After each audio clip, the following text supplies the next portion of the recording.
Bu koridor gerçek. Ohio'da yıkılmayı bekleyen terk edilmiş bir hapishanenin içi.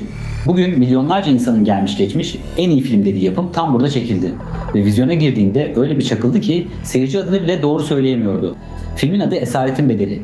Çekim için sahte bir hapishane dekoru kurulmadı. Yapımcılar Mansfield'daki eski Ohio Eyalet Hapishanesi'ni seçti. Bina bir yıl önce 90'da kapanmıştı. Mahkumlar başka kuruma taşınmıştı, çatı akıyordu. Kamera içeri girdiğinde orası yıkım sırasını bekliyordu. Filmin bütçesi 25 milyon dolardı. İlk vizyon döneminde gişeden dönen para 16 milyon. Yani bugün başyapıt denilen bu yapım stüdyoya 9 milyon dolar açık bıraktı. Sebeplerden biri bugün komik geliyor, kimse filmin adını hatırlayamıyordu.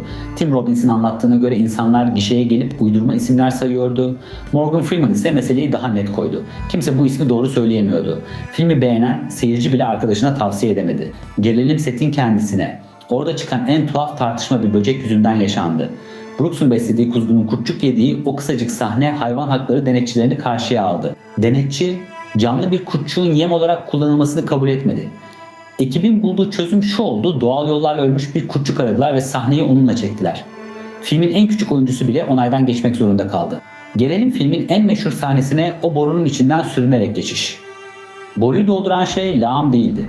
Çikolata sosu, talaş ve birkaç malzemeden karıştırılmış, kokusuz ve zararsız bir bulamaçtı. Asıl kirli kısım borunun çıkışındaydı. Oyuncunun düştüğü dere gerçekten pisti. Su seviyesini yükseltmek için derenin önünü kapattılar. Sonra oyuncu hastalanmasın diye suya dezenfektan döktüler. Peki salonda çakılan bu film nasıl ayağa kalktı? Onu sinema salonu değil, video kaseti kurtardı. Kiralama raflarında elden ele dolaştı.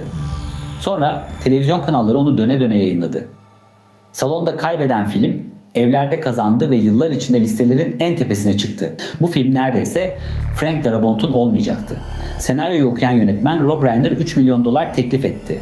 Filmi kendi çekmek istiyordu. Kafasındaki kadroda hazırda Andy rolünde Tom Cruise, Red rolünde Harrison Ford. Darabont o parayı geri çevirdi. Kuzgunun kendisi de kolay çalışmadı.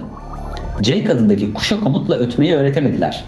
Tim Robbins de repliğinin kuşun sesine denk gelmemesi için onun ritmini ezberledi ve aradaki boşluğu kolladı.